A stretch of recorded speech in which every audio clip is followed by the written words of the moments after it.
ilungin ang bonalangin taong pakin ka ng olpi in khwa bin ka na lungsetay nang kamuni apat ilungin ang bonalangin taong pakin ka ng olpi in khwa bin ka na lungsetay na chon chan na khan chan ka dejin na lam zot na mit vet ka ngolpi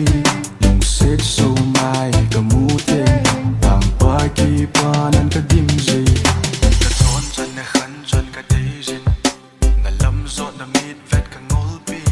lungset so mai kamutin ang pakipanan ka dimjay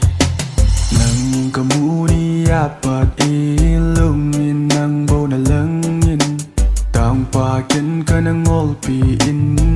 khwa bin ka na lungsetay nang kamuni apat ilungin ang bonalangin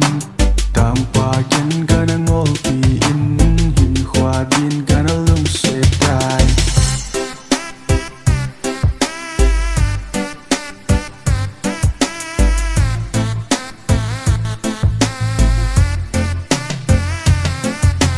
dan khát nằm mèo mù lâu vin tập bát xe lông cầm mông dấu bôi là nụ mèo hỏi tầm giống lẹ lùng lai coi bên nâng này dan khát nằm mèo mù lâu vin tập bát xe lông cầm mông dấu bôi là nụ mèo hỏi tầm giống lẹ lùng lai coi bên nâng này nang kamuni apat ilungin ang bonalangin taong pakin ka ng olpi in khwa bin ka na lungsetay nang kamuni apat ilungin ang bonalangin taong pakin ka ng olpi in khwa bin ka na lungsetay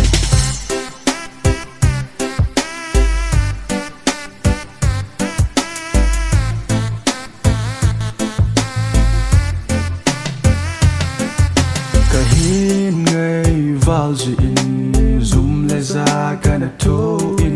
kahin đây vào diện mình ngồi cao bằng lỗ tai nang kamuni apat ilungin ang bonalangin taong pakin ka ng olpi in khwa bin ka na lungsetay nang kamuni apat ilungin ang bonalangin taong pakin ka ng olpi